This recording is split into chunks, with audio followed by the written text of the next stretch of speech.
Hello my dear students, welcome to my YouTube channel physics by Jitesh Gaur. हम लोग अपने amazing videos की series को कंप्लीट कर चुके हैं और आज से हम लोग आपके लिए नीट के पेपर्स लेके आए हैं। कुछ नीट के प्रीवियस ईयर के पेपर्स हैं जो क्या ट्रेंड रहा है क्वेश्चंस का, वो आप लोगों के लिए नीट 25 के अंदर बहुत हेल्पफुल रहेंगे, क्योंकि जो 37 ईयर्स के जो पेपर हो चुके हैं नीट के, उसी के अकॉर्डिंग नीट का ट्रेंड रहता है और बहुत इजी पेपर्स आते हैं। तो जो पेपर के अंदर क्वेश्चन डिजाइन होते हैं वो बेसिकली एनसीईआरटी पैटर्न पर बेस्ड होते हैं, एनसीईआरटी कॉन्सेप्ट होता है उनके अंदर इंक्लूडेड, और उन क्वेश्चंस का क्या पैटर्न रहता है, क्वेश्चंस कैसे सॉल्व किए जाते हैं, वो आज मैं आप लोगों को बताने वाला हूं कुछ प्रीवियस ईयर पेपर से। तो आप लोगों की बहुत अच्छी प्रैक्टिस हो जाएगी, जिससे आप लोगों का नीट 2025 इजीली क्रैक हो जाएगा। तो करते हैं हम लोग अपना पेपर का जो पोर्शन स्टार्ट और देखते हैं कैसे कैसे क्वेश्चंस जो हैं वो आप लोगों के प्रीवियस ईयर में आए हुए हैं। तो नीट यूजी जो हम लोग 23 का पेपर सॉल्व कर रहे हैं, ये F6 कोड का कर रहे हैं हम लोग। थोड़ा आज गला खराब है, बट फिर भी आप लोगों के लिए कोशिश कर रहे हैं कि कुछ फ्रूटफुल निकल सके आप लोगों के लिए। यस, तो इसमें फर्स्ट क्वेश्चन जो है आप लोगों का, देखिए क्वेश्चन लिखा हुआ है आप लोगों का, in a series LCR circuit the inductance L is, आप लोगों को L की वैल्यू गिवन है 10 milli henry, capacitance C is 1 microfarad and resistance R is 100 ohm. The frequency at which resonance occur. अभी कौन सी फ्रीक्वेंसी की बात कर रहा है? नॉर्मल फ्रीक्वेंसी की बात कर रहा है, एंगुलर फ्रीक्वेंसी की बात कर रहा है। आप लोगों को पता है कि एंगुलर फ्रीक्वेंसी जो होती है ओमेगा, इसका फॉर्मूला होता है 1/2 पाई अंडर रूट LC। अगर हम लोग इसको F लिख ले, अगर ओमेगा हटा दिया आप लोगों ने तो ओमेगा की जगह यहां पर 2 पाई नहीं आएगा, और अगर आप लोगों ने इसको F लिखा है तब यहां पर 2 पाई लिख लेंगे हम लोग, 1/2 पाई अंडर रूट LC। तो दोनों से ही चेक कर सकते हैं, क्योंकि आपको जो आंसर दे रखे हैं वो रेडियन पर सेकेंड और किलोहर्ट्ज दोनों में दे रखे हैं, इसलिए हमें दोनों से ही चेक करना पड़ेगा। तो पहले चेक करते हैं, ये देख लेते हैं एक बार F, हम लोग F, तो 1/2 पाई की value 3.14 under root LC, value of L कितना है 10 मिली हेनरी। तो 10 मिली हेनरी को हम लोग कन्वर्ट करेंगे तो 10 इंटू 10⁻³ हेनरी आएगा, ये 10⁻² लिख सकता हूं उसको मैं, और 1 माइक्रोफैरेड इसको हम लोग लिख सकते हैं 1 इंटू 10⁻⁻6, 1 इंटू 10⁻⁻6 फैरेड। दोनों की वैल्यू देखते हैं, देखिए तो 10⁻² एंड 10⁻6, यहां पर क्या 10⁻8 आ जाएगा, ठीक है। ये -8 स्क्वायर रूट के बाहर आएगा तो 10⁻4 होगा, ऊपर जाएगा +4 हो जाएगा, तो 10⁻4/2 इंटू 3.14। अब मैं इस ऊपर वाली टर्म को दोनों को 3.14 से मल्टीप्लाई कर लूं तो आप लोगों को पता है कि जो पाई स्क्वायर होता है उसकी वैल्यू नियर अबाउट 10 होती है। ये पाई स्क्वायर आ गया आपके पास में, 10 आ गया, तो क्या लिख सकते हैं हम लोग इसको, ये 10 ये 10, तो 10⁻³ डिवाइडेड बाई 2 3.14। जैसे इसको आप लोग सॉल्व करोगे तो 2 1 जा 2 और कितना बच गया, 2 5 जा और 2 7 जा, तो 1.57 इंटू 10⁻³ हर्ट्ज, ये 1.59 किलो हर्ट्ज के सिमिलर है। तो ऑप्शन इज 3, ऑप्शन इज 3। ये आप लोगों का फर्स्ट क्वेश्चन का आंसर आ गया। अब हम लोग बात करें सेकंड क्वेश्चन की। देखिए सेकंड क्वेश्चन क्या कह रहा है, the magnitude and direction of the current in the following circuit is. आप लोगों को एक डबल बैटरी का सिस्टम दे रखा है, मतलब आप लोगों को KVL अप्लाई करना पड़ेगा और आप लोगों को बताना है कि A to B है सब या B to A है। करंट की डायरेक्शन देखनी पड़ेगी। क्या करें हम लोग, 10 वोल्ट और 5 वोल्ट, 10 वोल्ट ज्यादा वोल्टेज है तो 10 वोल्ट की चलेगी, तो करंट का जो फ्लो होगा वो इस तरीके से होगा सर्किट में क्लॉकवाइज। अब देखो क्या करते हैं हम लोग, करंट डायरेक्शन प्लस माइनस लगा लो, ये प्लस ये माइनस, ये माइनस प्लस ऑलरेडी दे रखा है, ये प्लस माइनस ये प्लस माइनस, करंट की डायरेक्शन ये प्लस माइनस। आपको इसमें KVL लिखना है। कैसे लिखें KVL, देखना हम लोग A to B लिख रहे हैं। सबसे पहले आपको क्या मिल रहा है, 2 I करंट फ्लो हो रहा है, तो V into I into R, sorry V की वैल्यू लिखेंगे हम लोग IR, 2I माइनस का 10 मिलेगा, ये माइनस का 10, ये प्लस का 5, ये प्लस का 1 इंटू I, इधर से आए हम लोग तो ये +7 इंटू I इक्वल्स टू 0। देखो 7I 8I 10I, ये दोनों कितने हो जाएंगे, -5 इक्वल्स टू 0। सो आई की वैल्यू 5/10 0.5 एम्पियर। कहां से फ्लो हो रहा है, फ्रॉम ए टू बी। तो ये दोनों ऑप्शन तो कैंसिल हो गए, बी टू ए है, ए टू बी ये भी हो सकता है, ये भी हो सकता है, बट 0.5 ये है, तो हमारा आंसर हो जाएगा ऑप्शन नंबर 1। बोलो क्लियर है ना। देखो आप देख रहे होंगे काफी इजी पेपर आता है आप लोगों का। हम लोग चलते हैं नेक्स्ट अपने उसमें, देखिए क्वेश्चन नंबर 3 एंड 4 देखते हैं। अब देखिए question number 3, if the galvanometer does not show any deflection in the circuit then the value of R is given by. आप लोगों को गैल्वेनोमीटर का क्वेश्चन दिया है और बोला है कि गैल्वेनोमीटर में जो करंट फ्लो होता है, कौन सा करंट फ्लो होता है, IG, इसकी वैल्यू है 0, कोई करंट फ्लो नहीं हो रहा। और जब करंट फ्लो नहीं हो रहा है दैट मींस जो गैल्वेनोमीटर का रेजिस्टेंस होगा वो इनफाइनाइट ऑर्डर का होगा। मतलब यहां पर ये एक ओपन सर्किट हो गया, तो ये जब ओपन सर्किट हुआ तो ये +-2 वोल्ट कहां अप्लाई हो जाएगा, +-2 वोल्ट यहां आ जाएगा। क्या ये +2 वोल्ट, ये वाला यहां आ जाएगा, +-2 वोल्ट का जो फर्क है। अब देखो इस सर्किट में देखना, सिर्फ इस एंड पर प्लस, ये भी प्लस, दोनों एक दूसरे को क्या करेंगे, रिपेल करेंगे। तो जो रिजल्टेंट वोल्टेज बचेगा वो कितना बचेगा, 8 वोल्ट। 10 - 2 8 वोल्ट। अब 8 वोल्ट आ गया तो इसके लिए हम लोग करंट निकाल सकते हैं। क्या आएगा, वोल्टेज है, रेजिस्टेंस है, तो ओम्स लॉ पता ही है आप लोगों को, V = IR। 8 वोल्ट, I निकालना है 400, सो I की वैल्यू आ गई 1/50 एम्पियर। और यही 1/50 एम्पियर जो होगा वो यहां फ्लो कर रहा होगा, ये फ्लो करेगा, ये वापस फ्लो करके आ गया इस पर, यही तो हुआ होगा। तो R की वैल्यू निकालनी है, आप लोग फिर अगेन वही लगा सकते हैं, V = IR। बिकॉज दोनों रेजिस्टेंस सीरीज में है तो करंट सेम रहने वाला है, तो वोल्टेज की वैल्यू से हम लोग R निकाल लेंगे। R कितना है आप लोगों के पास में, 2 वोल्ट। I कितना है, 1/50, value of R, so R = 100 ओम। 100 ओम कहां है हमारा ऑप्शन, ऑप्शन नंबर बी जो है, सेकंड जो है, वो हम लोगों का ऑप्शन सही होगा इसमें।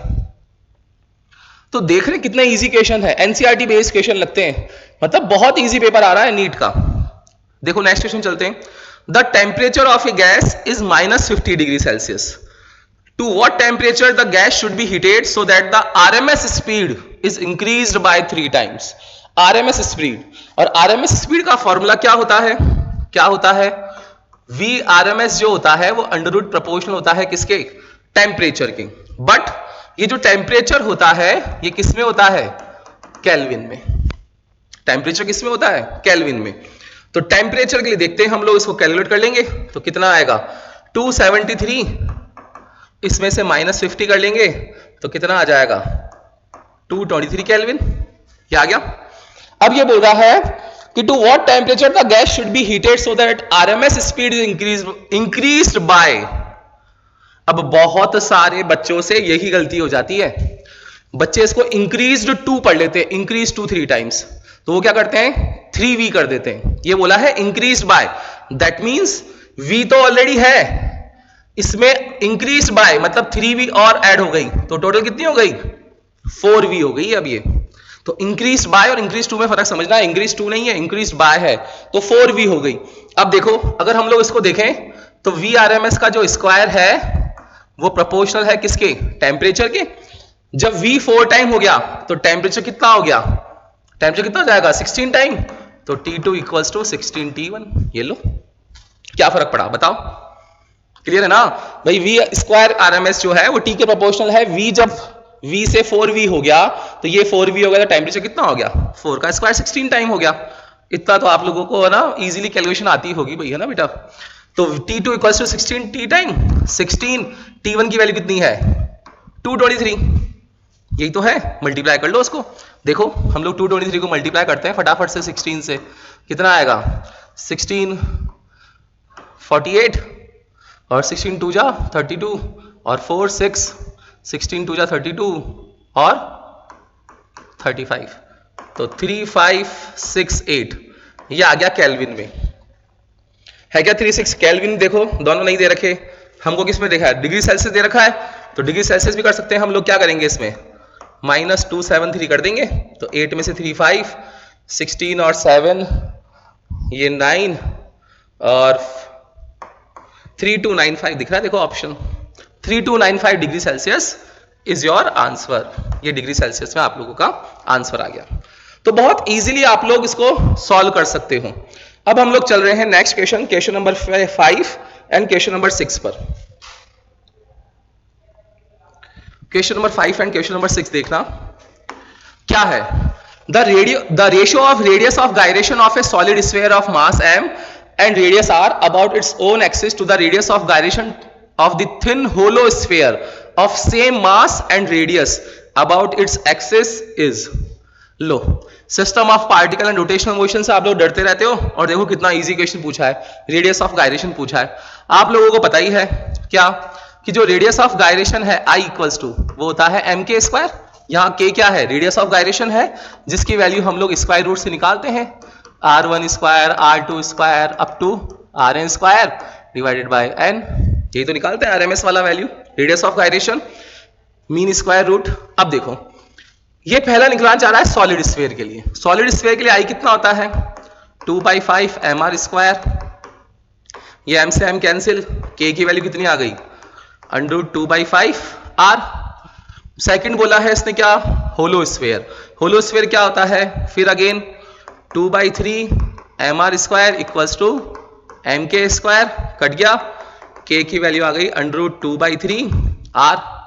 दोनों का रेशो पूछा है, तो रेशो निकाल सकते हैं हम लोग कि k1/k2, ये सॉलिड स्फीयर का, ये होलो स्फीयर का, तो कितनी वैल्यू आई है √2/5 और ये रेसिप्रोकल हो जाएगा तो 3/2, कट गया, तो √3/5 टाइम्स आ गया रेशो।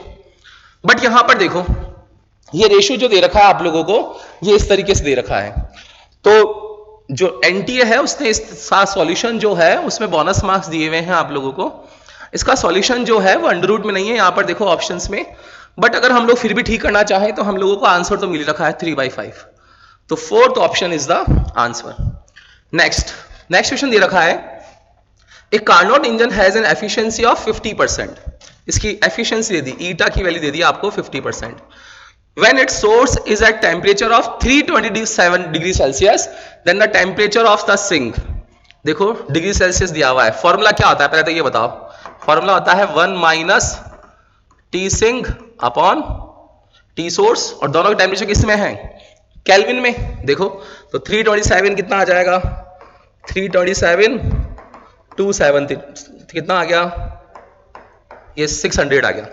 तो वैल्यू सोर्स की सिंक की निकालनी है, 1 - T sink upon T source 600, और नीटा कितना है 50%, 50% मतलब 1/2, तो 1/2 इक्वल्स टू क्या आ जाएगा 1 - दिस, सॉल्व कर लेंगे इसको, तो T/600 इधर आया, 1 - 1/2 2, तो T की वैल्यू आ गई कितनी 300 केल्विन। बट डिग्री सेल्सियस दे रखा अगेन वही, तो क्या करेंगे -273, तो 27 degree Celsius is the answer, fourth option. आप लोग देख रहे हैं कितना इजी पेपर आया है, और ये प्रीवियस कुछ 5 इयर्स के पेपर्स ऐसे हैं, अगर हम लोग नीट 2021 को कर दें, अगर अलग निकाल दें, थोड़ा सा लेंथी पेपर था, टफ तो वो भी नहीं था, बाकी 2020 से लेकर के 2024 तक में जितने भी पेपर्स आ रहे हैं नीट के, वो एक इजी पैटर्न आ रहा है, तो आप लोग बहुत इजीली सॉल्व कर सकते हो, घबराने वाली बात नहीं है। 1 घंटे के अंदर पूरा पेपर सॉल्व हो जाएगा आप लोगों का आराम से, बट आप लोगों को पेशेंस रखना पड़ेगा, घबराना नहीं है। जो question easy going first round में हो रहे हैं उनको टिक करते जाओ, देन फिर सेकंड राउंड में हम लोग देखेंगे कि टफ क्वेश्चंस कौन से हैं। तो इस अप्रोच से करते हो आप लोग क्वेश्चन को, तो पूरा पेपर अटेम्प्ट कर लोगे, है ना। इस पेपर में 170 प्लस मार्क्स बता रहे हैं बच्चे, तो बहुत इजी पेपर है, तो कर सकते हैं आप लोग। यस, नेक्स्ट जो है अब हम लोग चलते हैं, नेक्स्ट अपना देख रहे हैं क्वेश्चन नंबर 7 और क्वेश्चन नंबर 8 पे चलते हैं अब। यस, क्या बोल रहा है क्वेश्चन नंबर 7? क्वेश्चन नंबर 7 है, a bullet is fired from a gun at the speed of 280 metre per second in the direction 30 degree above the horizontal. और ये तो प्रोजेक्टाइल हो गया, यहां से 30 डिग्री पर हम लोग भेज रहे हैं, और क्या दे दी इसकी speed 280 metre per second. The maximum height attend by the bullet is, maximum height formula सब जानते होगे, देखो फॉर्मूला बेस्ड क्वेश्चन पूछा है, क्या होता है formula, u² sin² theta upon 2g। आप लोग इसको सॉल्व कर सकते हो। इसको हम लोग ऐसा भी लिख सकते हैं ना, u साइन थीटा का होल स्क्वायर अपॉन 2g। देखो u कितना दे रखा है 280, साइन थीटा 30, साइन थीटा 1/2, इसका होल स्क्वायर अपॉन 2, और g की वैल्यू बोली है आप लोगों को 9.8 लेनी है। ठीक है, क्या होगा, ये कट जाएगा, ये 140 आ गया। क्या आने वाली है वैल्यू 140 और उसका स्क्वायर अपॉन, देखो नीचे, तो 140 इंटू 140 अपॉन 2 इंटू 98, क्या हो जाएगा 19/6। ये 14 का स्क्वायर कितना होता है 196, 2 0, ये 19.6, पॉइंट हटाया 0, ये देखो 1 पूरा चला गया 1 2 3, 1000 जो है वो देखो आंसर में आ गया। सेकंड ऑप्शन कितना इजी है ना। तो बहुत इजी क्वेश्चंस हैं, आप लोग इजीली सॉल्व कर सकते हैं इसको। नेक्स्ट चलते हैं अब हम लोग अपने next question. An electric dipole is placed at an angle of 30 degree with an electric field of intensity, कितना दे रखा है electric field intensity 2 × 10⁵। It experience a torque 4 newton meter. Calculate the magnitude of charge on the dipole if the dipole length is 2 centimeter. सीधा सा question है, कर सकते हो आप लोग। टॉर्क निकालना है, टॉर्क की वैल्यू दे रखी है P sin थीटा। देखो टॉर्क कितना है 4, P आपको पता ही है 2AQ होता है, और कितना दे रखा है डाइपोल लेंथ दे रखी है 2 सेंटीमीटर, तो 2AQ E और साइन 30, साइन 30 1/2, तो देखो ये 1/2 से ये कट जाएगा, तो 4 इक्वल्स टू क्या आ गया, A आप लोगों को गिवन है, कितना गिवन है 2A की वैल्यू 2 सेंटीमीटर, तो हम इसको 2 रख रहे हैं, ये 100 कन्वर्ट कर लिया। Q हमें फाइंड करना है, E कितना है 2 × 10⁵, ये 1/2। क्लियर, तो ये को कट गया, कितना आया 2, तो ये आ गया, इसको ऊपर भेज दें 100 और ये नीचे आ जाएगा 10⁻⁻5। ठीक है, और 2 इधर बच गया, कितना आ गया 2 milli coulomb. Answer is question number 8 का आंसर आया है थर्ड। तो कितना इजी क्वेश्चन है, कर सकते हैं ये भी हम लोग। नेक्स्ट अब हम लोग चल रहे हैं क्वेश्चन नंबर 9 और 10 पर। देखो क्या कह रहा है क्वेश्चन नंबर 9 और 10, बिल्कुल इजी क्वेश्चन है। स्टेटमेंट है, असर्शन रीजन वाला क्वेश्चन है। फोटोवोल्टिक सेल, ये फोटोवोल्टिक डिवाइस कौन सी होती है, कौन सी होती है फोटोवोल्टिक, सोलर सेल। यहां पर वो सोलर सेल भी लिख सकता था ना, तो solar cell photovoltaic device can convert optical radiation into electricity. बिल्कुल ठीक बात कह रहा है भाई, बिल्कुल सही कह रहा है। Zener diode is design to operate under reverse bias in breakdown region, ये बात भी बिल्कुल ठीक है। तो दोनों स्टेटमेंट ठीक हो गए, both statement first and second are correct. फिर बोला है इसने question number 10, the errors in the measurement which arise due to unpredictable fluctuation in temperature and voltage. आप एक प्रैक्टिकल कर रहे हैं और उसमें टेम्परेचर जो है और वोल्टेज जो है उसके चेंज से फ्लक्चुएशन आ रहा है, कौन सी एरर काउंट होती है, रैंडम एरर। मतलब ये तो फैक्ट्स हैं, ये तो आप लोग जब एनसीईआरटी एक रीड आउट करते हो तो उस टाइम उसमें फैक्ट्स लाइंस लिखी हुई हैं, एज इट इज लाइंस उठा करके एनसीईआरटी की पूछ ली है क्वेश्चन में, देखो रैंडम एरर्स। ठीक है, अब हम लोग देख रहे हैं नेक्स्ट क्वेश्चंस क्या है। देखो क्वेश्चन नंबर 11, क्वेश्चन नंबर 12 क्या कह रहा है हमें, ये कह रहा है the ratio of frequency of fundamental harmonic. Fundamental पूछा है, देखो produce by an open pipe to that of close pipe. क्या होती है फंडामेंटल हार्मोनिक, पता होगा आप लोगों को। फंडामेंटल हार्मोनिक ओपन पाइप का फॉर्मूला होता है V/2L और क्लोज पाइप का होता है कितना V/4L। क्या पूछा है, ratio of frequency produce by open to close of the same length. Same length है तो क्या निकाल सकते हैं हम लोग, देखो F1/F2 V/2L, और ये चला जाएगा ऊपर, कट गए, तो कितना आ गया 2:1। ऑप्शन नंबर फर्स्ट 2:1, ये आंसर हो गया। कितना इजी है। Question next, the net magnetic flux through any closed surface. अरे नेट मैग्नेटिक फ्लक्स क्या होता है 0। कैसे, क्योंकि भाई जो सिंगल मोनोपोल जो है, मोनोपोल है मैग्नेट का, वो एग्जिस्ट नहीं करता। मोनोपोल जो है मैग्नेट का वो एग्जिस्ट नहीं करता, वो तो हमेशा 2 पोल्स अवेलेबल रहेंगे N और S, तो मोनोपोल एग्जिस्ट ही नहीं करेगा। मतलब ओवरऑल के लिए क्या हो जाएगा जीरो हो जाएगा, एन से निकलेगी एस में जाएगी, एन से निकलेगी एस में जाएगी, खत्म बात, हो गया सॉल्व। तो हम लोग 12 क्वेश्चन कर चुके हैं और देखो आप बहुत ही फास्ट चल रहा है मामला, तो पेपर बहुत इजी था। नेक्स्ट क्वेश्चन क्या है, देखो the work function of caesium, potassium and sodium are this respectively if incident electromagnetic radiation has an incident energy of, ये दे दिया आप लोगों को, बताओ फोटो इलेक्ट्रॉन निकलेंगे निकलेंगे, कौन कौन से निकलेंगे कौन कौन से निकलेंगे। अरे भाई कॉन्सेप्ट पता होना चाहिए, कॉन्सेप्ट क्या होता है, कॉन्सेप्ट क्या है कि जो फोटॉन्स एनर्जी होती है, इंसिडेंट फोटॉन्स एनर्जी जो है वो ज्यादा होनी चाहिए किससे, वर्क फंक्शन एनर्जी से। अब देखो यहां पर क्या दे रखा है, ये 2.2, ये किससे ज्यादा दिख रही है आपको, क्या 2.30 से ज्यादा दिख रही है क्या, नहीं। 2.75 से ज्यादा दिख रही है क्या, नहीं। ये ज्यादा किससे है, सिर्फ 2.14 से, और 2.14 किसका है, सीजियम का, फोर्थ ऑप्शन, खत्म काम। कितना इजी क्वेश्चन है, यस।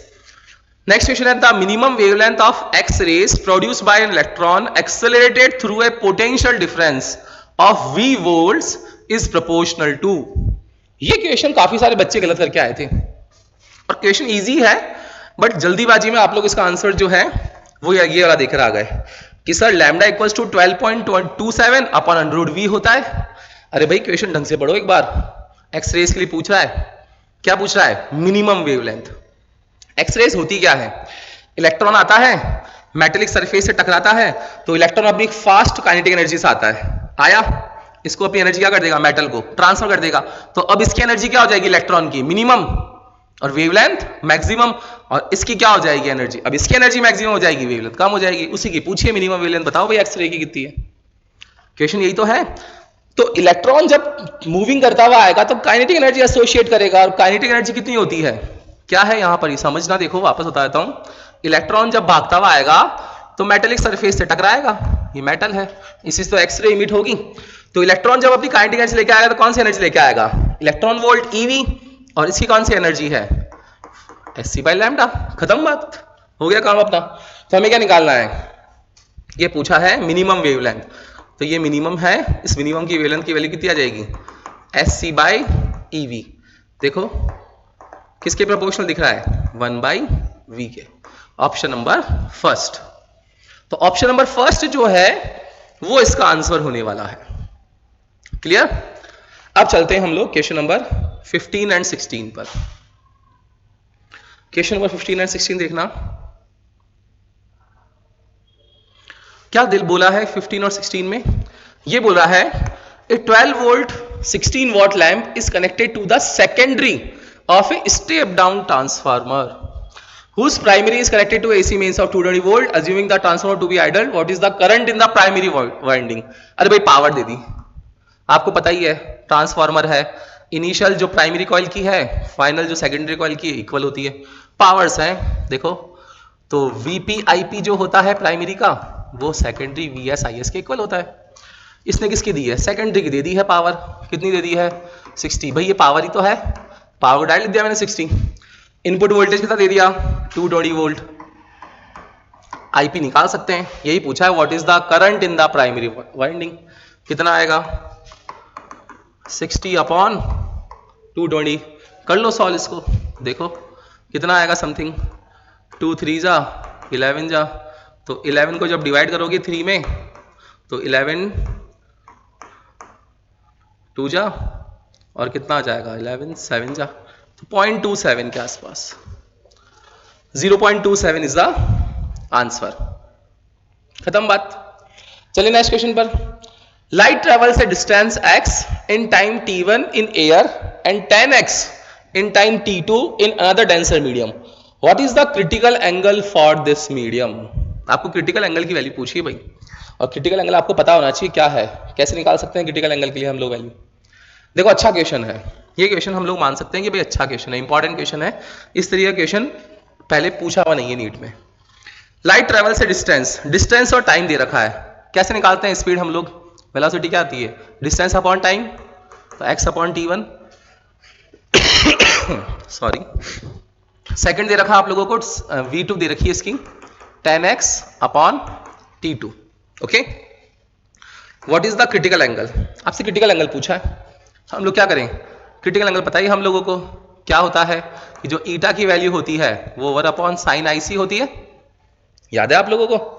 और ये हम लोग निकालते कैसे हैं, ये जो sin IC निकालते हैं हम लोग, ये एयर के लिए होता है। जब वो denser to radium medium rare medium जाता है तब वो IC वैल्यू आती है।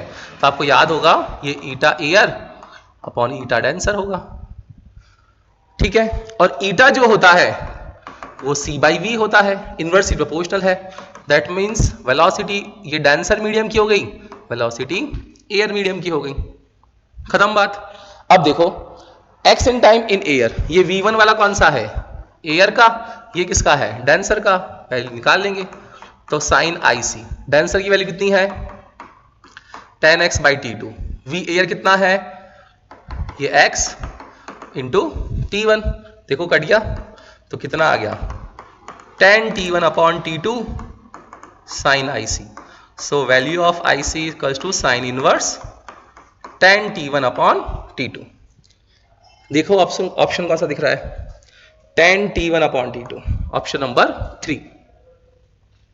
तो ये क्वेश्चन थोड़ा सा अच्छा क्वेश्चन था, इजी है ऐसा नहीं है, बट प्रीवियस ईयर्स में देखा हुआ नहीं है तो बच्चों को थोड़ा सा इसमें डिफिकल्टी लगी, बाकी इजी क्वेश्चन है, ये भी कर सकते थे आप लोग। अब हम लोग चल रहे हैं क्वेश्चन नंबर 17 और 18 पर। यस देखिए, पहले देखो 17 देख लेते हैं क्या बोल रहा है। A metal wire has mass 0.4 plus minus 0.02 gram radius and length, the maximum possible percentage error in the density। बहुत इजी सा लल्लू सा क्वेश्चन है, तो कर सकते हैं। देखो डेंसिटी क्या होती है, मास पर वॉल्यूम होती है, मास दे दिया, अब रेडियस और लेंथ दे रखी है, किसके लिए है, एक वायर के लिए। और वायर कैसा होता है, सिलेंड्रिकल, तो सिलेंडर का वॉल्यूम लिख सकते हैं हम लोग, क्या होता है πr²h, यहां पर एल दे रखा है, कन्वर्ट कर लो उसको परसेंटेज एरर में। क्या करेंगे हम लोग, डेल्टा रो अपॉन रो जो है वो परसेंटेज निकालना है हमें, कितना आ जाएगा डेल्टा m/m, फिर plus 2 delta r/r plus delta l/l, यही तो करना है हमें। परसेंटेज एरर निकालनी है हम लोगों को किसमें, डेंसिटी में। तो वैल्यूज लिख लेते हैं हम लोग। देखो डेल्टा m कितना दे रखा है बेटा 0.002 अपॉन 0.4, ठीक है। इसको सॉल्व करके लिख सकते हैं हम लोग, देखो यही लिख लेते हैं सॉल्व करके। पहले कितना आ जाएगा ये 2 × 10⁻⁻3, ये कितना आएगा 4 × 10⁻⁻1। इसको ऐसा लिखेंगे हम लोग, बेटर रहेगा हमारे लिए। देखो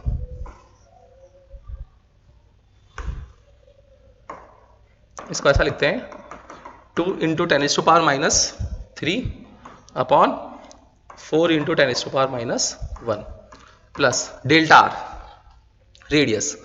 अब देखो ग्राम सेंटीमीटर मिलीमीटर उसी में दे रखी है, कितना हो जाएगा 1 × 10⁻, कितना आया -3, और उस पर लिखेंगे तो -2।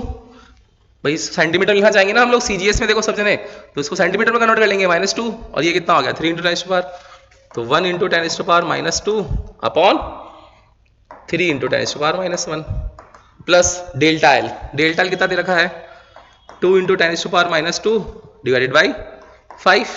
सॉल्व कर लेंगे इसको, तो इसको सॉल्व करना आप लोग, देखो क्या आंसर आया है, देखें एक बार करके, थोड़ा सा कैलकुलेटिव है। ये आ जाएगा 0.5, 2/4 है, 1/2 0.5, और ये ऊपर जाएगा तो 10⁻⁻2। फिर आगे देखो ये 10⁻⁻1 है, ऊपर जा रहा है, तो 10⁻ कितना हो रहा है, ये भी 2/3 मतलब 0.6, प्लस फिर आगे कितना देखो कितना आ रहा है 4 10⁻⁻2, कितना आ गया 6 और 4 10, और 1.5 1.6%, 1.46% के आसपास आ रहा है आंसर। ये देखो, तो कैलकुलेशन बहुत इजी है, कर सकते हैं हम लोग इसको, ठीक है ना। तो आप लोगों को बहुत इजी लगने वाला है पेपर, कोई भी टफ नहीं है। नेक्स्ट चल रहे हैं अब हम लोग क्वेश्चन नंबर अपना 18 जो है, देखो क्या है क्वेश्चन नंबर 18 और 19 देखना है। ये बोल रहा है for Young's double slit experiment Two statements are given below. If screen is moved away from the planes of slit, angular separation of the fringes remains constant. Screen is moved away from the planes of slit. भाई होता क्या है, ये यहां पर slit है, एक S1 S2 है, इनके बीच की डिस्टेंस स्मॉल d है, और यहां से स्क्रीन होती है, ये कैपिटल D है, यही तो है. इसने बोला है एंगुलर सेपरेशन, और एंगुलर सेपरेशन होता कितना है बेटा, theta equals to lambda by D, यही तो फॉर्मूला था एंगुलर सेपरेशन का. तो ये बोल रहा है screen is moved away the plane of, अगर ये बढ़ा दें हम लोग डी को इंक्रीज करें, भाई स्क्रीन मूव अवे होगी, तो फ्रिंजेस जो है वो कांस्टेंट रहेगी क्या, फ्रिंजेस कांस्टेंट रहेगी, बिल्कुल सही बोल रहा है. देखो कैसे, if screen is moved away from the planes of D बढ़ गया, तो एंगुलर सेपरेशन कांस्टेंट है क्या, अरे भाई angular separation does not depend on D, D पे डिपेंड ही नहीं कर रहा है, कांस्टेंट रहेगा, बिल्कुल ठीक है. सेकंड पढ़ो. If the monochromatic source is replaced by another monochromatic source of larger wavelength, the angular separation of fringes decrease. अरे भाई इंक्रीज होगी, ये देखो थीटा प्रोपोर्शनल है डायरेक्ट लैम्डा के, अगर आप लोग वेवलेंथ बढ़ाओगे तो एंगुलर सेपरेशन क्या होगा, बढ़ेगा, एंगुलर सेपरेशन डिक्रीज थोड़ी होगा, ये कैंसिल तो क्रॉस हो गया. तो स्टेटमेंट फर्स्ट ठीक है, देखो कौन सा सही बैठ रहा है हमारा, स्टेटमेंट फर्स्ट ट्रू और ये second false, second option yes. Next question क्या है, देखो क्वेश्चन नंबर 19, रेडियो एक्टिव से दे रखा है, हाफ लाइफ दे दिया आप लोगों को 20 minutes, in how much time the activity of substance. अरे भाई डायरेक्ट फॉर्मूला बेस, क्या होता है एक्टिविटी बेटा, ये होती है 1/a0 equals to 1/2 power n. कितना दिया आपको, 1/16 बोला है, तो 1/16 को मैं लिख सकता हूँ क्या, 1/2 की पावर 4 लिख सकते हैं. कंपेयर करेंगे तो n की वैल्यू 4 आ गई. टाइम पूछा है, टाइम का फॉर्मूला होता है n इंटू टी हाफ, कितना है n की वैल्यू 4 और टी हाफ कितना दे रखा है 20 मिनट्स, तो कितना आ जाएगा 80 मिनट्स. डायरेक्ट आंसर आ गया आपके पास 80 minutes, option number C, third option. तो बहुत इजी क्वेश्चन दे रखे हैं, कर सकते हैं हम लोग सॉल्व. क्वेश्चन नंबर 20, 21, 22 देखो, अब देखो करते हैं सॉल्व. क्या बोला है, the equivalent capacitance of the system shown in the following circuit. इससे इजी पेपर नहीं हो सकता है, मतलब नीट ने क्या पेपर बनाया, क्या सोच करके फिजिक्स का इतना इजी पेपर दिया है कि पूछो ही मत. ये देखो दोनों पैरेलल में है, कैपेसिटर ऐड हो जाएगा 3 और 3 6 माइक्रोफैरड, ये 3 माइक्रोफैरड का सीरीज में है, निकाल सकते हैं डायरेक्ट, ये आंसर आ गया. तो 1/c इक्विवेलेंट क्या आ गया, 1/3 1/6, 6 2 और 1 कितना आ जाएगा 3/6 1/2, तो C इक्विवेलेंट आ जाएगा 2 माइक्रोफैरड. कौन सा ऑप्शन दिख रहा है, ऑप्शन नंबर फोर्थ 2 माइक्रोफैरड. पूछा है नेक्स्ट क्वेश्चन क्या है, the resistance of carbon register determined by the colour codes is this the colour of third band. क्या हम लोग इसको ऐसा लिख सकते हैं क्या, 22 इंटू 10⁻³ प्लस माइनस 5%. ये फर्स्ट 2 डिजिट जो होती है ये अलग कलर्स को शो करती है, थर्ड जो है वो मल्टीप्लायर है, फोर्थ जो है वो टॉलरेंस है. इसने आपको पूछा है थर्ड बैंड का बताना है. थर्ड बैंड हम लोग लिख सकते हैं, क्या होता है याद होगा आप लोगों को, बीबी रॉय, हो जाएगा काम इतने में. ये ब्लैक कलर होता है, ये ब्राउन, 0 1 2 3, थर्ड बैंड का पूछा है. 10⁻³ है, देखो 10⁻³ किसको शो कर रहा है, ऑरेंज को, ऑरेंज कलर. तो थर्ड बैंड जो होगा कार्बन रजिस्टर का कलर जो होगा उसका वो ऑरेंज होगा. क्या पूछा आगे, 22 देखना आप, an AC source is connected to a capacitor C due to decrease in its operating frequency. अगर कैपेसिटर है और उसमें अगर इसकी ऑपरेटिंग फ्रीक्वेंसी डिक्रीज हो रही है तो क्या हो रहा होगा, डिस्प्लेसमेंट करंट बताइए. अरे भाई देखो क्या होता है, आप लोगों को कॉन्सेप्ट पता है डिस्प्लेसमेंट करंट का. डिस्प्लेसमेंट करंट जो होता है कैपेसिटर की प्लेट्स के बीच में, ये जो डिस्प्लेसमेंट करंट होता है यहाँ पर ID, ये बाहर का जो कंडक्शन करंट होता है इसके इक्वल ही होता है. कंडक्शन करंट और डिस्प्लेसमेंट करंट की जो मैग्नीट्यूड होती है वो सेम होती है. तो डिस्प्लेसमेंट करंट पूछा है आप लोगों को और ऑपरेटिंग फ्रीक्वेंसी. देखो भाई क्या होता है, V equals to I into XC होता है, तो ID इक्वल्स टू क्या आ जाएगा, V/XC. XC की वैल्यू क्या होती है 1/ωc, तो 1/ωc ऊपर जाएगा तो क्या आएगा V इंटू ωc, यही तो है. अब वो बोल रहा है कि फ्रीक्वेंसी को डिक्रीज करें, भाई ओमेगा जो है 2πf है, ये डिक्रीज होगा तो करंट भी क्या होगा, डिक्रीज होगा. डिस्प्लेसमेंट करंट क्या होगा, डिक्रीज होगा। Option number second. क्लियर है ना? तो बहुत इजी है, मजा आ रहा होगा आप लोगों को कि इतना इजी पेपर आया था क्या सर फिजिक्स का। देखो नेक्स्ट चलते हैं हम लोग क्वेश्चन नंबर 23 24 पर। क्या कहना चाह रहा है ये हमें, 23 क्वेश्चन देखो। ये कहना चाह रहा है a vehicle travels half the distance with speed v and the remaining distance with speed 2v, its average speed is. 9th class का क्वेश्चन है ये 9th क्लास का क्वेश्चन है। एवरेज स्पीड निकालनी होती है आपको, हाफ हाफ डिस्टेंस दे रखी है। क्या होता है फॉर्मूला एवरेज स्पीड का? अगर हम लोगों को एवरेज स्पीड निकालनी है तो 2v1 v2 upon v1 plus v2 निकाल लो। कितना है 2v v plus 2v 3v। क्या होगा, इस v से v कट गया, कितना आ गया 4v/3 आ गया, 4v/3 आ गया। Option number second. नेक्स्ट चलते हैं। The amount of energy required to form a soap bubble. Soap bubble, bubble में क्या होता है 2 लेयर्स होती है ना, ड्रॉप में 1 लेयर होती है, बबल में 2 लेयर्स होती है। रेडियस दे दी है आपको 2 centimetre. Soap solution is nearly, surface tension दे दिया आपको, एनर्जी पूछी है। क्या होता है बेटा एनर्जी का फॉर्मूला सोप बबल के लिए? देखो एनर्जी इक्वल्स टू होता है जो भी इसका सरफेस टेंशन है वो, और उसको मल्टीप्लाई कर दो उसके एरिया से। बबल है तो बबल में कितना होगा 2 लेयर होगी, तो 2 लेयर है मतलब उसका 2 टाइम्स एरिया कवर हो रहा है। यहां पर 2 टाइम्स एरिया कवर हो रहा है, और बबल है तो स्फेरिकल फॉर्म में है, एरिया होगा 4πr²। देखो तो ये 2 टाइम्स और ये 4πr²। वैल्यूज दे रखी है, वैल्यूज लिखनी है बस, सिंपल सी। क्या आएगा 3 × 10⁻⁻²। देखो ये लिखा है मैंने यहां से, और ये दे दिया आपको 2 × 4π, और रेडियस कितनी है 2 सेंटीमीटर। रेडियस 2 सेंटीमीटर है तो इसका स्क्वायर करना है, तो डायरेक्ट लिख दूं मैं 4, और सेंटीमीटर ऊपर जाएगा कितना हो जाएगा 10⁻⁻⁴। ठीक है, वैल्यूज देखो कितनी आ गई एनर्जी की, कुछ आ रहा है क्या? ये देखो कन्वर्ट कर सकते हैं हम लोग उसको कैलकुलेशन इजी करने के लिए। 4 4 जा 16 है ना, तो ये हो गया 3 2 जा 6, 4 4 जा 16 पाई, और ये 10⁻2 -4 -6। 16 पाई जो होता है वो नियर अबाउट होता है किसके 50 के होता है क्या? तो 650 × 10⁻⁻6 कितना आ गया 300 × 10⁻⁻6। कुछ दिख रहा है क्या ऐसा भाई? बिल्कुल दिख रहा है, 3 × 10⁻⁻4। तो नियर अबाउट आ गया सेकंड ऑप्शन 3.01 × 10⁻⁻4 जूल। ये आंसर आया। देखो कैलकुलेशन है थोड़ा सा इजी, ध्यान रखना चाहिए आप लोगों को, कुछ पॉइंट्स होते हैं वो ध्यान रखना चाहिए। जब भी डिनोमिनेटर में अगर 1/π आता है तो इसको बेटर है कि 1/3.14 सॉल्व करने से बेटर है आप लोग क्या करो, इसको पाई से ऊपर नीचे मल्टीप्लाई कर लो। मैं बताया था आप लोगों को क्वेश्चन नंबर सेकंड में ऐसा कुछ।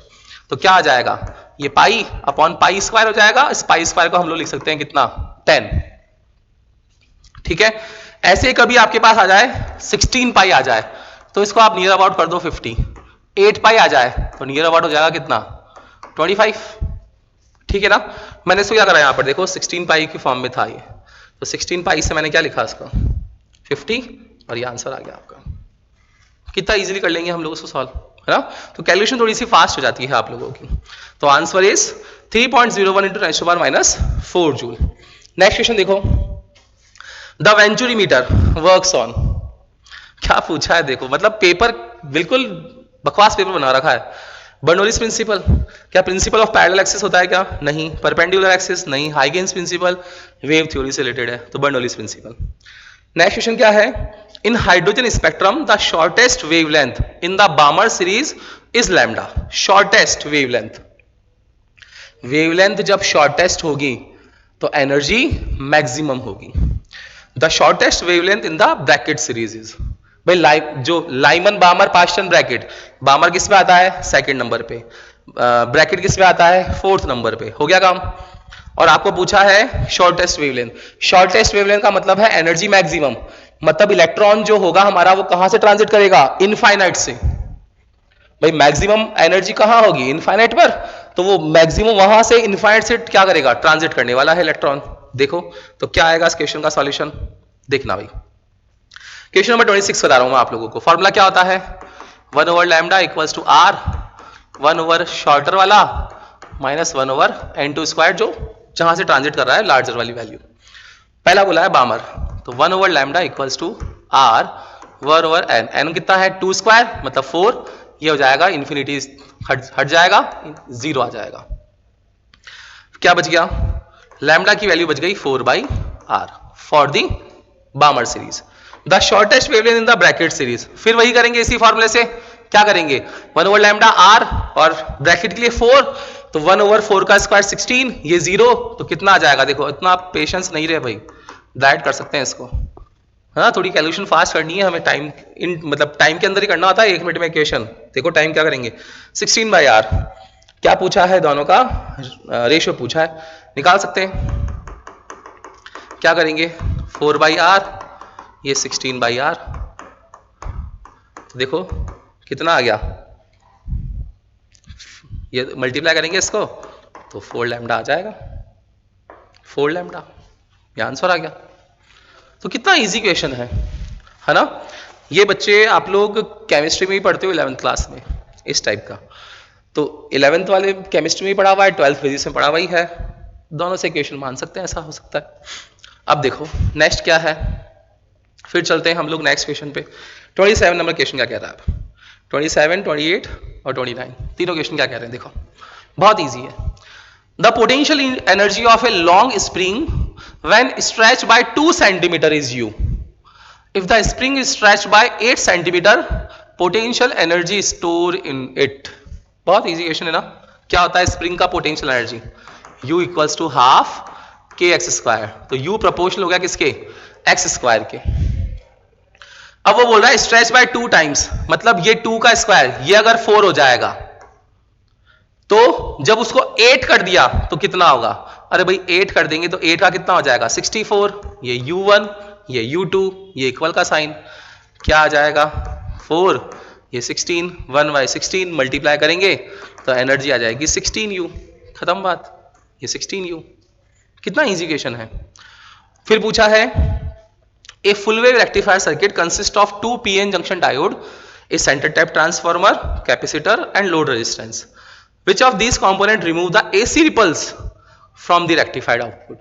अरे भाई जो AC ripples होते हैं, क्योंकि हमें फुल वेव रेक्टिफायर का जो आउटपुट मिलता है वो कंप्लीटली DC नहीं होता, उसमें AC रिपल्स होते हैं, तो हम लोग एक फिल्टर सर्किट लगा करके क्या करते हैं, जो भी उसके AC रिपल्स उनको एलिमिनेट करते हैं। और ये काम करते कैसे हैं कि जो लोड रेजिस्टेंस है उसके पैरेलल में आप क्या लगा दो, कैपेसिटर, और सीरीज में लगा दो क्या, इंडक्टर।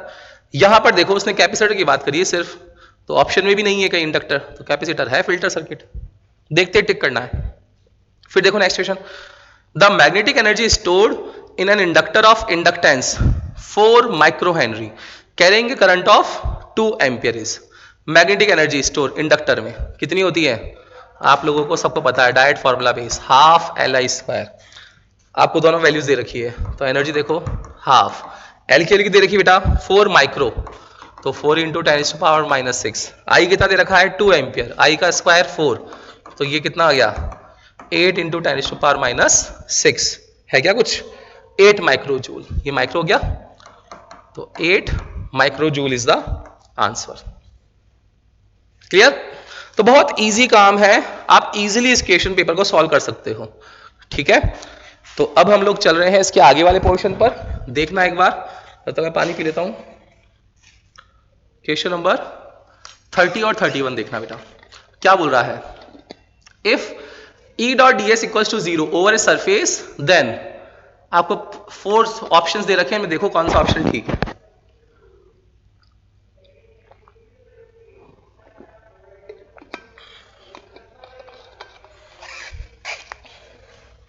बहुत इजीली बता सकते हो आप लोग, ऑप्शन देखते ही देखो, ये बोल रहा है close integration of electric field with surface over a surface क्या होगा, the magnitude of electric field on the surface is constant, 0 मतलब कांस्टेंट नहीं होता। All the charges must necessary be inside the surface, ये भी नहीं होगा, गाउसियन सरफेस होनी चाहिए उसके लिए। The electric field inside the surface is necessarily uniform. The number of flux line, देखो साफ साफ बोला है, ये बोल रहा है the number of flux lines inserted must be equal to number of flux line leaving it. Leaving it. जितनी उसके अंदर होती है उतनी उसके क्या होनी चाहिए, बाहर होनी चाहिए। तो जितना एंटर हो रहा है उतना लीविंग करेगा, तब वो ऑटोमेटिक उसका आंसर जो आएगा वो फोर्थ आ जाएगा। क्लियर? तो ऑप्शन है इसका कौन सा, फोर्थ। अब हम लोग क्वेश्चन नंबर 31 32 देख रहे हैं। देखो बहुत इजी क्वेश्चन है, फटाफट देखते हैं।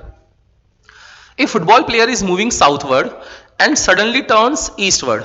भाई साउथवर्ड ईस्टवर्ड जब भी क्वेश्चन आता है आप लोगों को बता रखा है मैंने पहले भी, नॉर्थ साउथ ईस्ट वेस्ट ऐसे बना लो बेटा, है ना।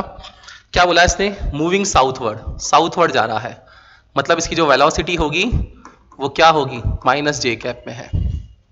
फिर क्या बोला है, एंड सडनली टर्न्स ईस्टवर्ड, फिर चला जाता है किसमें, ईस्टवर्ड में। The force that act on the, force निकालना है, बहुत इजी है, कर सकते हैं। देखो भाई फोर्स प्रोपोर्शनल, फोर्स क्या होता है, एम ए, मास कभी चेंज होता नहीं है, तो फोर्स डायरेक्टली प्रोपोर्शनल हो जाएगा किसके, एक्सेलरेशन के। और एक्सेलरेशन क्या होता है, rate of change in velocity. मतलब इसको अगर मैं लिखूं तो एफ प्रोपोर्शनल क्या हो जाएगा, v final minus v initial, ऐसा लिख सकता हूं क्या मैं, भाई इसको ऐसा लिख सकता हूं ना मैं इससे, v final minus v initial. अब वी फाइनल कितना है, वी आई, इनिशियल कितना है, वी जे। भाई यहां पर ये क्या है इसका, ये वैल्यू इनिशियल था, पहले ईस्टवर्ड गया फिर फाइनल आया, तो कितना आ जाएगा, फाइनल वैल्यू कितनी है, v i cap minus v initial कितना था, वी माइनस जे कैप। बताओ ये वी प्लस का हो जाएगा, तो कितना आ गया, आई कैप प्लस जे कैप जो होगा वो डायरेक्शन होगी किसकी, फोर्स की। और आई कैप प्लस जे कैप कैसे आएगा, देखो इसी में बता दूंगा आपको, ये लो वापस वो देख लो एक बार, नॉर्थ के ईस्ट, ये आई कैप प्लस जे कैप है, तो नॉर्थ और ईस्ट के बीच में है, अलोंग नॉर्थ ईस्ट। ठीक है, कर लेंगे। Next question, let a wire be suspended from the ceiling and stretched by weight W attached at its free end, the longitudinal stress। अरे भाई स्ट्रेस क्या होता है, फोर्स अपॉन एरिया, और फोर्स कितना दे रखा है इसने, W, तो W by A, option number first. बहुत इजी है ना। The angular acceleration of a body moving along the circumference of a circle is, yes ये क्वेश्चन देखो सर्कुलर मोशन का क्या पूछ रहा है, the angular acceleration, angular acceleration जो है कितना होता है, अल्फा। ये बोल रहा है moving along the circumference of circle is, कहां होगा, अगर कोई सर्कल के अलोंग इस तरीके से ये घूम रहा है इसकी मान लो, तो क्या होगा, ओमेगा से रोटेट कर रहा है। अब इसमें बोल रहा है कि एंगुलर एक्सेलरेशन किस तरफ होगा, भाई अगर ये एक्सिस के अलोंग ही है और इसमें अल्फा अगर इसी डायरेक्शन में है, अल्फा जो है वो ओमेगा की डायरेक्शन में ही है, तब तो क्या आ रहा होगा, एक्सेलरेशन। और अगर ओमेगा ऊपर है और एक्सेलरेशन नीचे है तभी रिटार्डेशन वाला केस होगा। बट होगा कैसे, उसकी एक्सिस के अलोंग ही होने वाला है। तो सर्कमफेरेंस है उसके एक्सिस के अलोंग, देखो ये ऑप्शन दिख रहा है कि radius towards the centre, tangent हो नहीं सकता, along the axis of rotation, तो option number third is the answer. कर लेंगे। नेक्स्ट चलते हैं क्वेश्चन नेक्स्ट पर, देखो क्वेश्चन नंबर 34 35 क्या कह रहा है। क्वेश्चन नंबर 34 पढ़ना, क्या कहना चाह रहा है 34, in a plane electromagnetic wave travelling in free space the electric field component oscillate, oscillate कहां पर है, फ्रीक्वेंसी दे रखी है 2 × 10⁻10 हर्ट्ज, एम्पलीट्यूड गिवन है, देखो एम्पलीट्यूड गिवन है 48, किसका एम्पलीट्यूड गिवन है, इलेक्ट्रिक फील्ड का। The amplitude of oscillating magnetic field, speed of light, direct formula base बेटा, क्या होता है भाई, E naught by B naught equals to C होता है। आपको बी नॉट पूछा है तो ई नॉट बाई सी निकाल देंगे।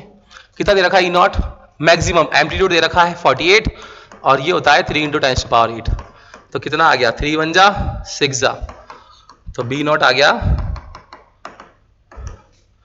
16, अच्छा 16 फॉर्म में नहीं दे रखा है तो एक आ जाएगा 1.6 × 10⁻7, 1.6 × 10⁻7, खत्म बात। चले आगे। Two bodies of mass m and 9m are placed at a distance r. The gravitational potential on the line joining the bodies where the gravitational field equals to 0. ये भी एक अच्छा क्वेश्चन था, ये भी एक अच्छा क्वेश्चन था। देखो क्या कहना चाह रहा है ये बोला चाह रहा है आप लोगों को कि एक m है एक 9m है, ठीक है, r डिस्टेंस पर अवेलेबल है, दोनों के बीच की डिस्टेंस कितनी है, r है।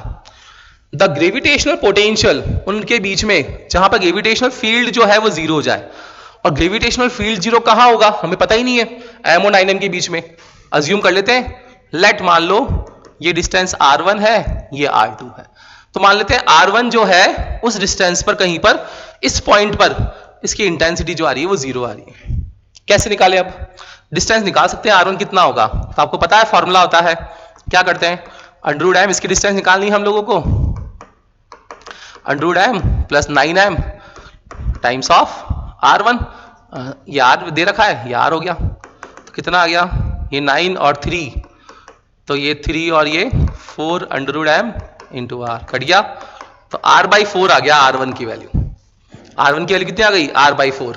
तो ये अगर r/4 है हमारा, तो ये कितना होगा, r में से माइनस कर लेंगे, 3r/4 होगा, खत्म बात।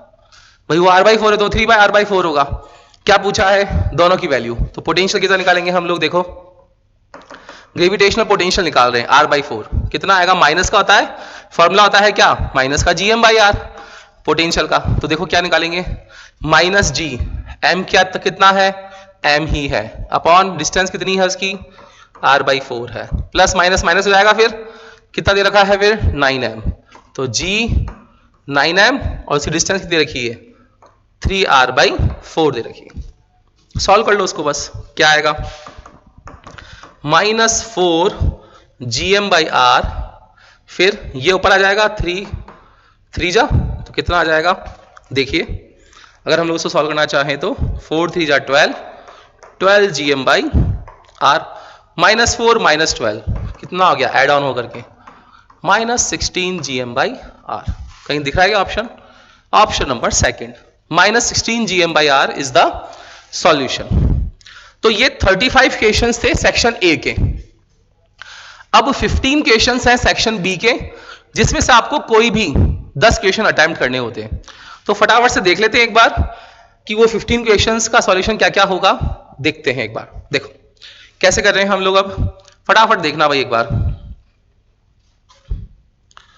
क्वेश्चन नंबर 36, ये क्वेश्चन अपने आप में एक अच्छा क्वेश्चन था और बहुत सारे बच्चे इसको क्वेश्चन को छोड़ करके आए थे, बट क्यों छोड़ा पता नहीं, देखो करते हैं एक बार। In the figure shown here, what is the equivalent focal length of the combination of lenses? Refractive index बाहर अंदर का दे रखा है 1.5, बाहर का दे रहा है 1.6। ऐसे क्वेश्चंस को सॉल्व करने की एक अप्रोच बता रखी है मैंने आप लोगों को क्लासेस में। कैसे करते हैं इसको, देखो अलग अलग पोर्शन बना लो इसके। एक पोर्शन मैंने ये वाला बना लिया, एक पोर्शन जो उसका मिड का दे रखा है वो, एक पोर्शन मैंने क्या करा, साइड बना लिया। बाहर वाले का रिफ्रैक्टिव इंडेक्स कितना है 1.6, इसका भी कितना है 1.6, और अंदर वाले का है 1.5। अब आप लोगों को रेडियस दे रखी है 20 सेंटीमीटर, कर लेंगे सॉल्व इसको, और कंबाइंड फोकल लेंथ निकालनी है। देखो दोनों पोर्शन के लिए दोनों सेम है ना, उसके लिए फोकल लेंथ का फॉर्मूला क्या होता है, -r म्यू ag-1, यही तो होता है। वैल्यू देखना कितनी आएगी, रेडियस ऑफ कर्वेचर 20 है, तो -20 म्यू की वैल्यू, बाहर वाले पोर्शन कितना है 1.6 -1, तो ये कितना आ गया 0.6। करेंगे इसको सॉल्व तो कितना आ जाएगा, माइनस का 100/3 सेंटीमीटर, तो -100/3 सेंटीमीटर बाहर वाले के लिए आ गया। अंदर वाले के लिए अब इसके लिए फोकल लेंथ निकालनी है, क्या है, कॉन्वेक्स लेंस है, इसका फॉर्मूला क्या होता है, देखो फॉर्मूला बेस है, क्या हो जाएगा, सॉरी हम लोग क्या करेंगे इसमें, देखो उसका आया था अपने पास, इस बाहर वाले का आया था -100/3 सेंटीमीटर, ठीक है, और इस वाले का हम लोग निकाल रहे हैं, इसका फॉर्मूला क्या आएगा, -r, ये रहा, ठीक है, कितना आ जाएगा, वही -20 सेंटीमीटर, और दोनों की वैल्यू कितनी है, देखो उसकी थी 1.5, तो 1.5 और 2, 3 - 1 2, कितना आएगा -10 सेंटीमीटर। कर सकते हैं सॉल्व, क्या निकालनी है, कंबाइंड फोकल लेंथ, तो 1/f equals to 1/f1, 1/f2, 1/f3, 1/f और 1/f3, ये वाला पोर्शन और ये वाला पोर्शन सेम है f1 f3, तो क्या हो जाएगा twice of f1 plus 1/f2, value लिख देंगे सिर्फ, क्या आएगी ट्वाइस ऑफ f1, f1 की वैल्यू कितनी थी, F1 की वैल्यू थी आपके पास माइनस का 100/3 प्लस इसकी वैल्यू कितनी है 1/10, तो 6/100 प्लस 1/10। इसको सॉल्व करना था आप लोगों को। सॉल्व करते ही आप लोगों के पास आंसर आ जाएगा, कितना आएगा, समथिंग 40-60 सेंटीमीटर के आसपास आएगा। तो इसको सॉल्व कर सकते हो आप लोग, सॉल्व करके देखना बेटा कितना आंसर आ रहा है। चलते हैं नेक्स्ट क्वेश्चन पर। Calculate the maximum acceleration of a moving car so that a body lying on the floor of the car remains stationary. The coefficient of static friction between the body and the floor is 0.15. Limiting friction का है कि गाड़ी है उसमें से ऊपर luggage रखा हुआ है और वो स्लाइड ना करे। तो लिमिटिंग फ्रिक्शन का जो केस होता है वो क्या होता है, लिमिटिंग फ्रिक्शन क्या होता है आप लोगों का देखना, A इक्वल होता है म्यू एस इंटू जी। अगर इतना है तब तक तो उस कार पर जो लगेज है बंधा हुआ, कार हो, ट्रक हो, बस हो, उस पर लगेज बंधा रहेगा। अगर इससे ज्यादा हो गया, अगर जो है एक्सेलरेशन म्यू एस जी से ज्यादा हो गया तो वो स्लाइड करेगा, और अगर कम रह गया तो क्या होगा, वो उसके ऊपर रुका हुआ रहेगा, स्लाइड नहीं करेगा। तो मैक्सिमम लिमिटिंग जो फ्रिक्शन है वो म्यू एस जी है। वैल्यू दे रखी, देखो आपको कितना दे रखा है आप लोगों को, वैल्यू देखो दे रखी है, म्यू एस की वैल्यू 0.14 और जी होता है 10, कितना आ गया 1.5 मीटर पर सेकेंड स्क्वायर। तो इससे इजी पेपर नहीं आ सकते हैं, है ना, डायरेक्ट फॉर्मूला बेस्ड क्वेश्चंस हैं, आप लोग बड़ा इजीली आप लोग इसको सॉल्व कर सकते हो। नेक्स्ट देखो क्वेश्चन नंबर 38 39 देख रहे हैं हम लोग फटाफट से, क्या कहना चाह रहा है देखो, ये बोल रहा है a satellite is orbiting just above the surface of the earth with time period t, if distance d is the earth और g is the gravitational constant, then the quantity। ये क्वेश्चन ग्रेविटेशन का थोड़ी है, ये तो unit and dimension का है, आपको उसकी डायमेंशन निकालनी है, बस डायमेंशन निकालते क्वेश्चन हो गया। देखिए तो क्या आएगा 3π gd, 3π की होती नहीं है तो 1 ग्रेविटेशनल कांस्टेंट। अब कुछ चीजों की डायमेंशन तो आप लोगों को याद ही रहती है, क्या होती है m-1 L3 T-2, डायमेंशन क्या होगा, ये डेंसिटी देखो, मास पर वॉल्यूम, तो मास पर वॉल्यूम देखो क्या हो जाएगा, ये -1 कट जाएगा, ये -3 इससे कट जाएगा, T-2 ऊपर जाएगा, प्लस का 2 हो जाएगा, तो T स्क्वायर। तो G की आप लोगों को डायमेंशन याद होनी चाहिए बस, m1 L3 T-2, m1 L3 T-2, खत्म बात। तो T स्क्वायर इसका आंसर है। क्वेश्चन नंबर नेक्स्ट देखो 39, the XT graph of a particle performing simple harmonic motion, SHM equation दे रखी है, is shown in the figure, the acceleration of the particle at t equals to 2 second पर, 2 second पर आप लोगों को कितना होगा, बट इसका टाइम पीरियड कितना है पूरा 8 सेकंड है। और एसएचएम का एक्सेलरेशन कैसे निकालते हैं हम लोग, एसएचएम का एक्सेलरेशन जो निकालते हैं वो निकालते हैं -ω²x से। तो एक्सेलरेशन देखो टाइम पीरियड कितना आता है 2π/t इसका होल स्क्वायर, और ये x,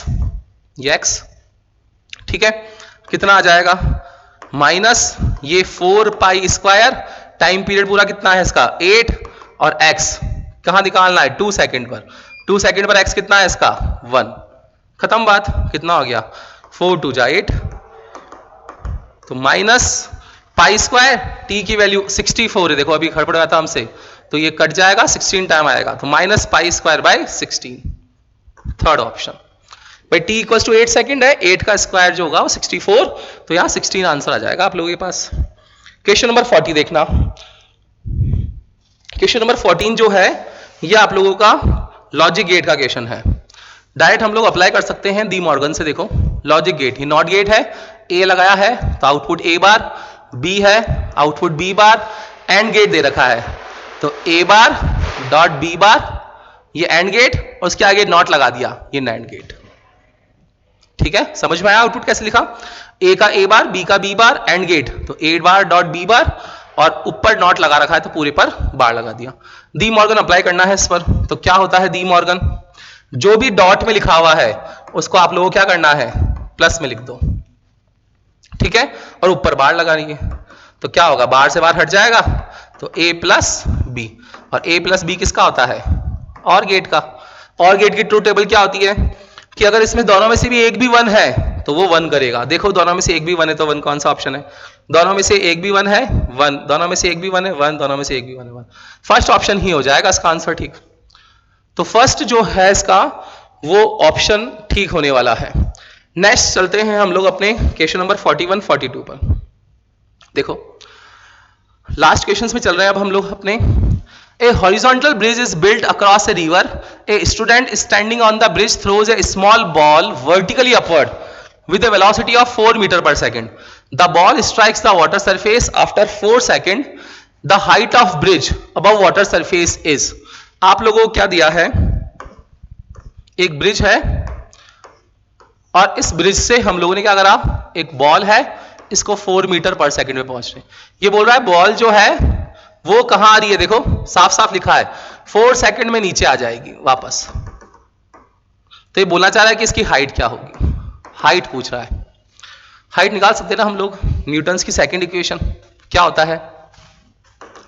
S equals to u t, ऊपर फेंक रहे हैं इसलिए minus half g t square. S को एच लिख दूं, यू कितना है 4, ये 4 माइनस हाफ और टी कितना है 4, 4 का स्क्वायर 16।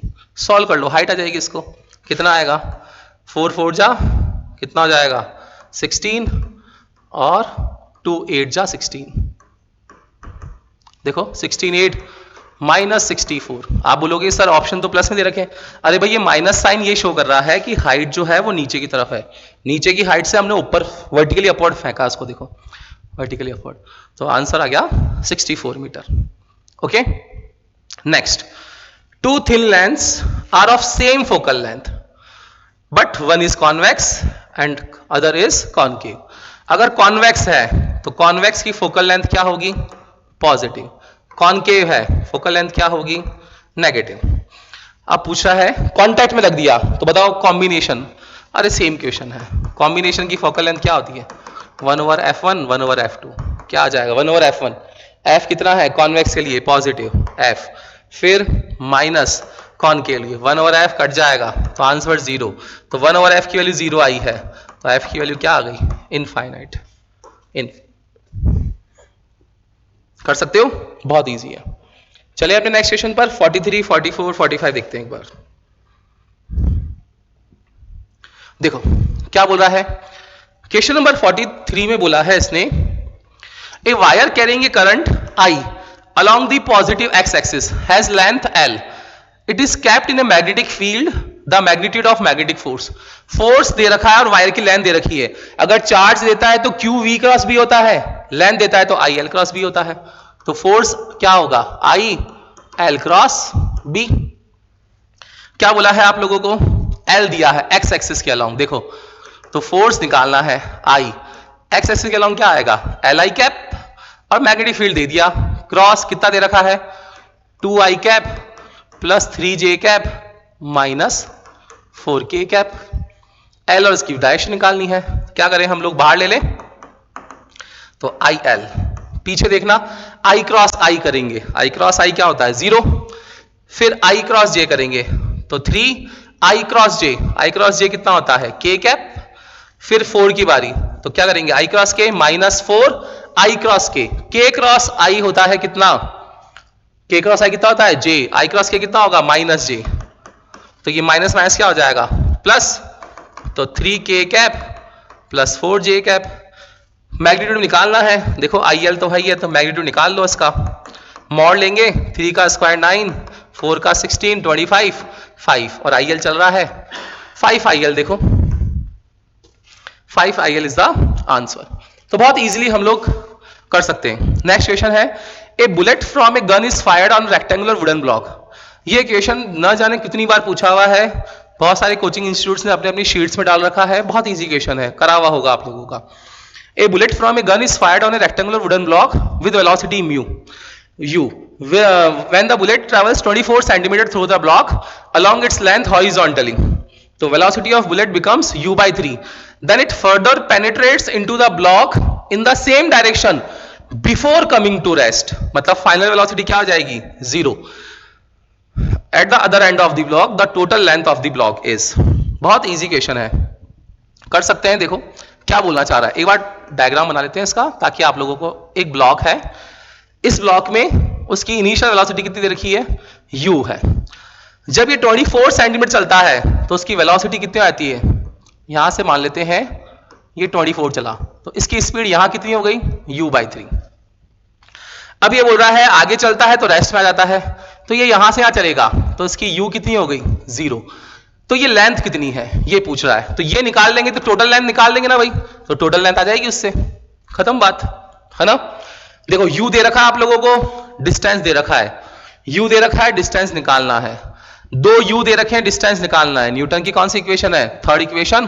क्या होती है third equation, v square equals to u square plus 2as। देखना v है u/3 तो u square by 9 minus u square 2a और s कितना है 24, कितना आ जाएगा -8 u square by 9 equals to 2a 24।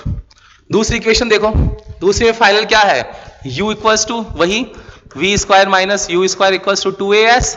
v की वैल्यू कितनी है 0, u कितना है u/3 वही u square by 9 equals to 2a और मान लेते हैं ये x है, ये x मान लिया मैंने। दोनों इक्वेशन को क्या करेंगे, डिवाइड कर दें तो देखना क्या आ जाएगा। इसको डिवाइड कर रहा हूं मैं u स्क्वायर बाई 9 से, minus u square by 9 2ax, ये इससे कट गया, माइनस से माइनस कट गया 8, इधर देखो 2a से 2a कट गया तो 24 बाई x, तो x की वैल्यू कितनी आ गई 3 सेंटीमीटर, x आ गया 3, तो टोटल कितना हो गया 24 3 27 इज द आंसर।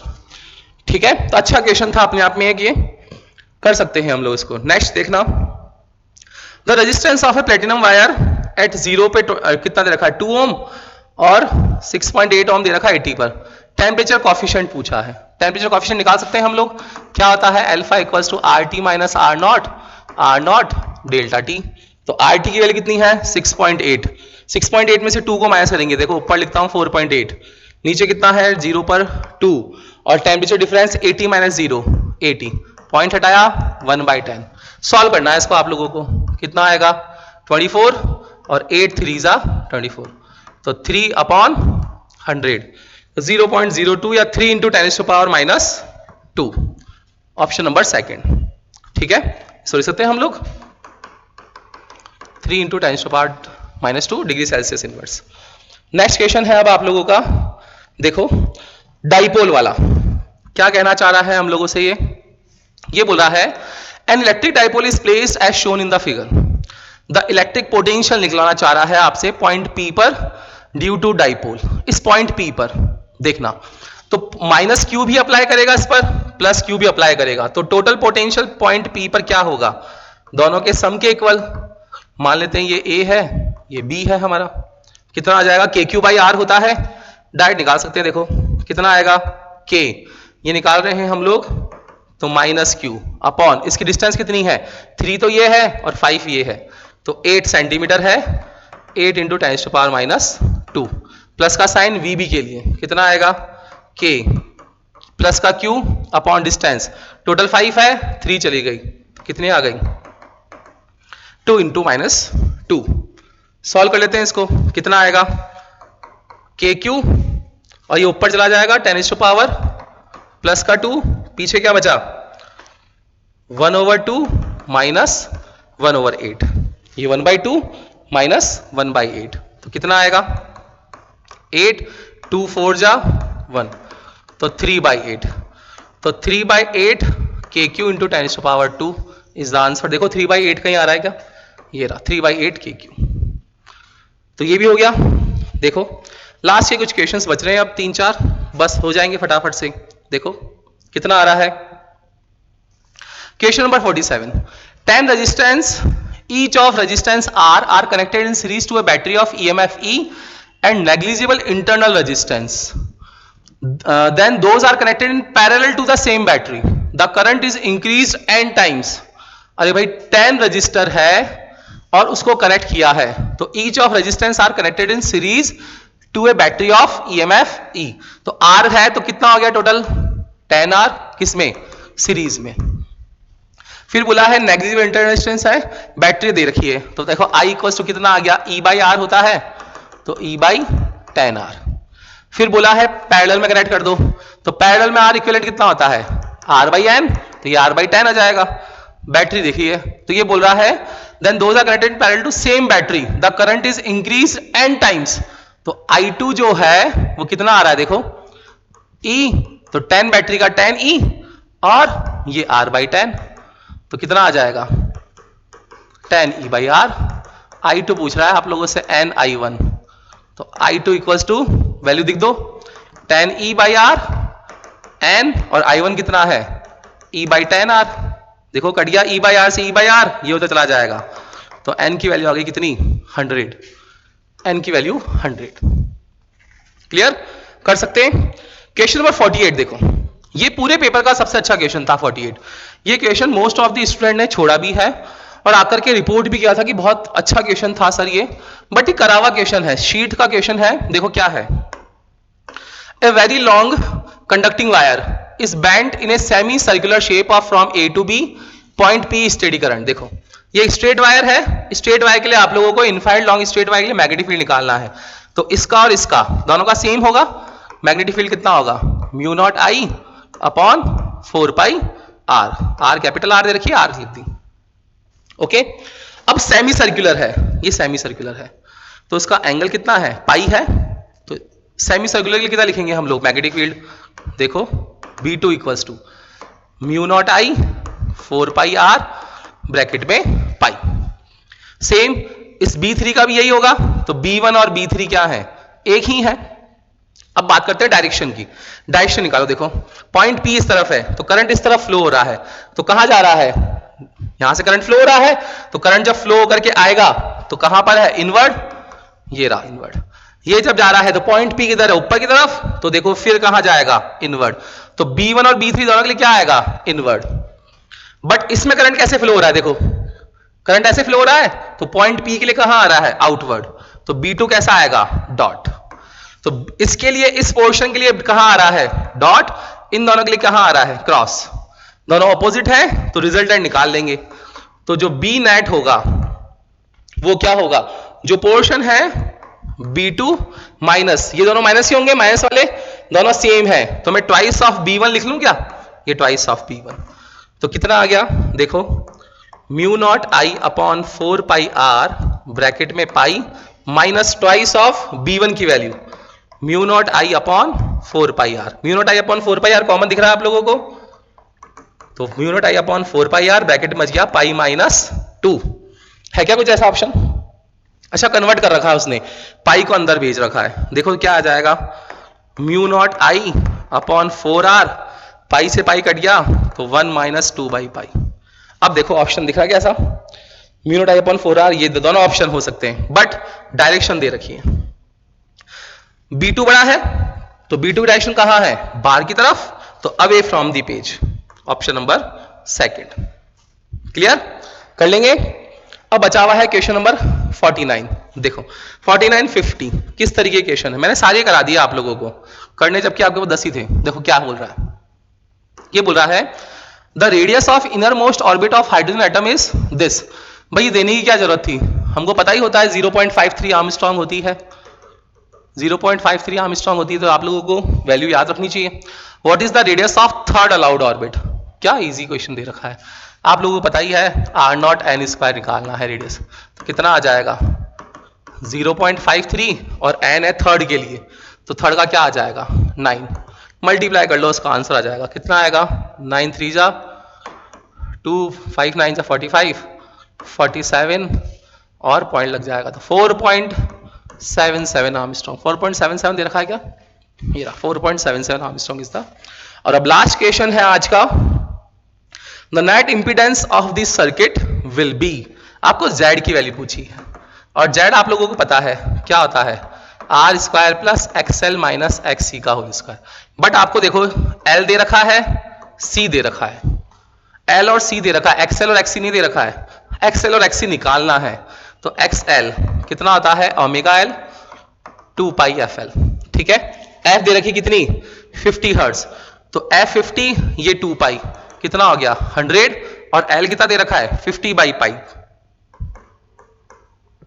हम लोग डायरेक्ट ही कर सकते हैं, 50 बाई पाई दे रखा है ना, सॉल्व कर सकते, देखो इसको तो 2 पाई 50 और ये देखो 50 बाई पाई मिली हेनरी, ताकि आप लोग ये काट सको, है ना। कितना आ गया 5 5 जा 25 और 25 2 जा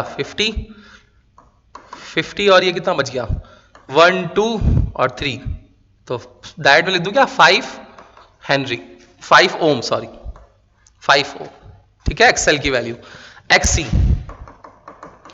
1 अपॉन ओमेगा C 1 अपॉन 2 पाई FC, कितना आएगा 10⁻³ पाई है ये भी, तो 1 अपॉन 2 पाई 10⁻³ पाई और F की वैल्यू है 50। ओके, कितना आएगा पाई से पाई कट गया, कितना हो गया 52 जा 100 जाएगा 10⁻², 3 में से 2 गया -1, ऊपर गया 10⁻⁻1, देखो तो कितना आ जाएगा ये, देखो बता दूं क्या 52 जा 100 तो 10⁻² और 10⁻³ 10⁻² और 10⁻³ और माइक्रो है तो माइक्रो के लिए -6, तो कितना आ गया -6 और +5 -1, ऊपर जाएगा +1, तो 10 ओम। ओके, अब बचा हुआ है R दे रखा है 10 ओम, कर सकते हैं Z निकाल सकते थे हम इसका, तो क्या आएगा बेटा Z = R²। R कितना है देखो, R की वैल्यू दे रखी है 10 ओम, तो 10 का 100 प्लस XL कितना है 5 ओम, XC कितना है 10 ओम, 10 - 5 5, तो 5 का स्क्वायर 25, तो ये √125 आया है। √125 को हम लोग ले सकते हैं 25 × 5, तो 5 √5 इज द इम्पीडेंस Z। तो आप लोगों ने देखा होगा कि नीट का जो पेपर आया है 23 का, ये बहुत इजी पेपर आया है ना। कुछ क्वेश्चंस डेफिनेटली बहुत अच्छे लेवल पे थे, जो काफी सारी बच्चों से थोड़े गड़बड़ हुए हैं, बट ओवरऑल अगर हम लोग देखें तो आप लोग इसमें अच्छा खासा स्कोर कर सकते थे, ठीक है। तो डरने वाली ऐसी कुछ बात थी नहीं, जहां पर आप लोग सोचें कि ये क्वेश्चन हमें आया नहीं या हमारे माइनस मार्किंग में हो जाएगा। आपको बस एक पैटर्न बता रखा है शुरू से, जब हम लोग प्रैक्टिस भी करते तो उसी अकॉर्डिंग करते हैं कि आप लोगों को क्या करना है, पहले 1 गो के अंदर जो इजी क्वेश्चन है, जो फर्स्ट बार में ही देखते हो रहे हैं सॉल्व, वो कीजिए, एंड सेकंड गो में आप लोग जहां पर आप लोगों को थोड़ा लेंथी प्रॉब्लम लगता है उस पर जाइए, जो थोड़ा टाइम टेकिंग है। तो हम लोग इस अप्रोच से करते हैं तो काफी सारे क्वेश्चन सॉल्व हो जाते हैं। कुछ 1-2 क्वेश्चन थे डेफिनेटली मानते हैं, बाकी ओवरऑल पेपर काफी इजी था। तो जहां क्वेश्चन में टाइम बच रहा था, जहां 10 सेकंड 20 सेकंड का क्वेश्चन था, वो आप लोग टाइम बचा करके जो जहां लेंथी क्वेश्चन थे, जहां कैलकुलेशन लंबी थी, वहां कर सकते थे उस टाइम को। तो पेपर बहुत इजी है। आप लोगों के नीट 2025 में जो क्वेश्चंस आए हैं उन्हीं पैटर्न का क्वेश्चन नेक्स्ट टाइम भी आ सकता है। तो चैप्टर्स कौन कौन से क्वेश्चंस इंपॉर्टेंट है हर एक चैप्टर से, ये भी आप लोगों को बता दूंगा मैं। तो बहुत इजीली हम लोग नीट 25 के लिए रेडी हो सकते हैं। तो ऐसे ही वीडियोस के लिए हमारे चैनल पर बने रहिए। This is Jitesh Gaur signing of.